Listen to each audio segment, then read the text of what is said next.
Hello, this is Jennifer McGuire for Simon Says Stamp.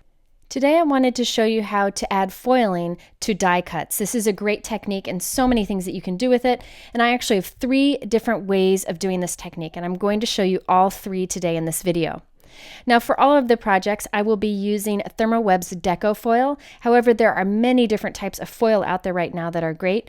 I just like the quality of this, the fact that there are 5 sheets in the tube, and the price is pretty good. Let's start with our first technique, and this is using printed toner cardstock. So there's something magical you can do with foil. If you print something with a laser printer onto cardstock, put foil on it and run it through your laminator, the foil will stick to the printed areas. This is something magical that happens with laser printed only. So if you don't have a laser printer, you can take it over to any office printing store, Kinko's or whatever, and they can print it for you. I thought I would take advantage for that today with this die cutting technique. So I created a PDF that just has a large block of black, so that when this prints on a laser, I end up with this large area of toner, and that's the stuff that sticks to foil when you run it through the laminator. So I printed this sheet, and I can save this for later. You don't need to do it right away. I just printed it onto white neenah cardstock. Any cardstock will work. And I'm going to cut out a piece that is big enough for my die cutting today. Again, if you don't have a laser printer, just take this to an office supply store. We'll have a download for you to download this large area of black that you can print, and you can use this for your die cutting. So I have this Paper Smooches Roses die. I'm just going to die cut this rose from that printed black cardstock. So now I have a rose that's covered with black, which doesn't look great right now, but we're going to add foil to that. So all that black that you see there is laser toner right on the cardstock. So now I have this laminator. Any laminator or the Heidi Swapp Mink machine would work for this. And I have let this get good and hot. I have let this heat up for about 20 minutes. I like it to be super hot when it's time to use it. And I have my rose with the black printed on it, and a piece of the Deco foil in this melon color that I think is just beautiful. That is a piece of folded parchment paper that you see there. You could use a piece of folded typing paper if you want to, but I found that the parchment paper really holds up longer. So I'm laying the foil with the pretty color side facing up right onto our black laser printed rose. I put those pieces into the folded parchment or folded typing paper, and I just feed it into the front of my laminator and let it take a few seconds to come out the other side. So this is applying heat and pressure, which makes that foil magically stick to that toner. There's something about laser jet toner that makes the foil stick when you apply the heat. So you can see how beautiful the results are. Just a nice, shiny, super shiny die cut. And that is thanks to the magic that happens when you laminate foil onto something printed with a laser printer. Now, if you don't have a laser printer or a way to get to something that's laser printed, here's another technique for you. So this time I'm going to create heat embossed paper and add the foiling. So I have the same card here. It's going to give us the same look. This is just another way to do it. To create heat embossed paper, I'm just taking white cardstock and I'm smushing onto it some Versamark sticky ink. Then I am going to add some ultrafine clear embossing powder. I find that ultrafine powders work best for this, but you could use regular powder if you want to. And you could really use any color powder for this. I just think clear works well.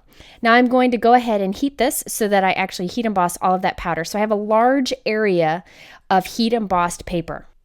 Now it's time to go ahead and die cut that embossed paper. So I'm using the exact same die, putting it right onto that embossed area and running it through my die cut machine. So basically we have a die cut that's covered with clear embossing powder. Now I again have my parchment paper ready to go. I have my die cut with the heat embossing facing up. I'm going to take my foil with the pretty color side facing up, close that into my parchment paper. You could use typing paper again if you wanted to. And then I'm going to run this through my laminator. Again, I let this laminator get good and hot so that it really applies a lot of heat and pressure to this. Now, when I take it out the other side, I'm just going to let it cool for a second and then peel it off and check that out. The heat embossing powder, or the embossing powder, kind of heats up and sticks to that foil when it goes through the laminator. So on the right is the one done with the heat embossing, and the one on the left is the one done with the toner. The looks are very similar. I think the toner is a little bit smoother, but the results are very similar.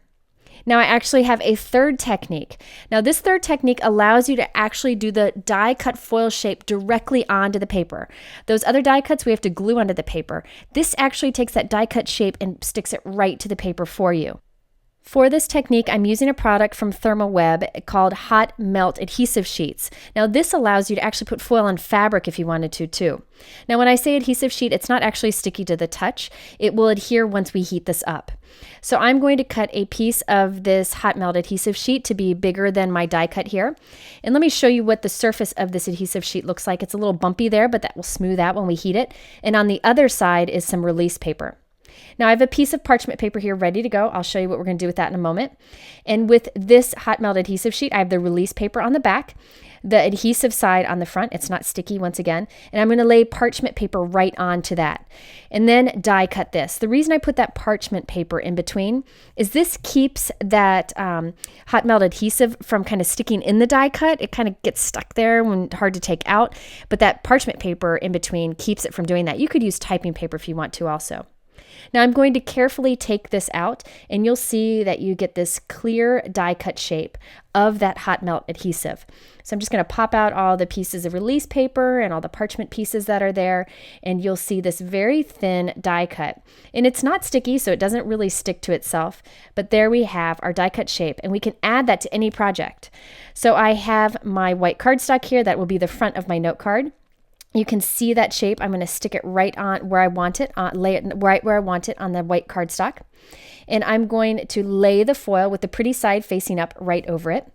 Put that into a piece of folded parchment paper or typing paper and run it through my laminator once again. Now this will make that die cut shape of foil stick directly onto our background, whereas the techniques we did earlier, you just put foil in a die cut and you'd have to glue it onto your card. It's just a different look. It's just something fun and different that you can do. And look how beautiful that is. I just love the results of this. And again, you can do this on fabric, which I think is so much fun. So let me show you all three of the roses so you can see how they all look. That one on the bottom left is the toner rose. On the right is the heat embossed rose. And the top one is using that hot melt adhesive. Now before we move on, I wanted to show you how to do the hot melt adhesive technique with two different colors of foil, because you don't want to really run foil back through the laminator after you've done it. So what I did here is I die cut a rose from that hot melt adhesive, and if you look, there's also a little leaf off to the side that I cut down and I stuck right next to the rose. So what I'm going to do is actually run both colors of foil through the laminator at once. So I'm cutting a small piece of this lime green foil and I'm laying that on top of the die cut of the leaf. Then I'm going to take some of the melon foil and stick that over the rest of it. It's okay if it overlaps. Whatever's on the bottom is what will stick when it goes through the laminator. I'm going to carefully put that into the folded parchment and run this through the laminator. The reason I'm doing the rose again here is that you don't want, after you've added the foil rose to your paper, you don't want to go in and add the leaf then, because it kind of muddies up that first foil rose. So you want to do any multiple colors of foiling all at once and have it go through the laminator at one time. So I just wanted to show you that for this technique. Now with the die cuts, it doesn't matter because we're just going to glue them on top afterwards. But you can see here how this is smooth right up against the paper, and it's just beautiful. Now that I've showed you the three different ways that I like to add foil to my die cuts, I wanted to show you those opal-looking stripes that you see on the sides of the card. I did that with foil and stamping. So I actually used an older stamp from Simon Says Stamp. This is actually a holiday set, but it works for all year round. And I'm going to stamp that striped border stamp on both sides of my white note card. I'm going to do this for all of the cards that I'm creating. So I have my top folding white note card that I created.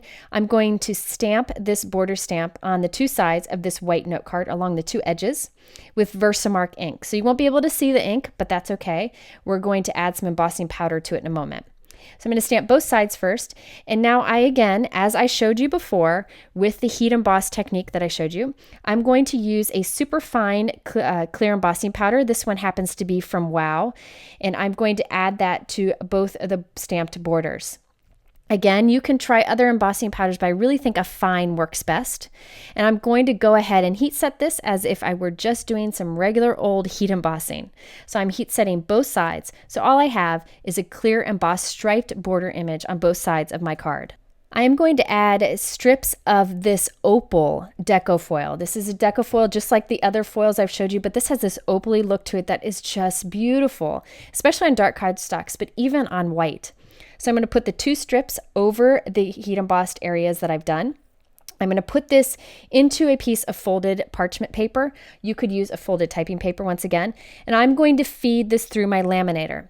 Now, what I've discovered is that putting it in the parchment paper, typing paper, doesn't allow enough heat to get to the foil and embossing powder to make that stick all that well. So what I found is after it's gone through, I'm going to take the parchment paper off and I'm going to feed it through once without adding that parchment paper.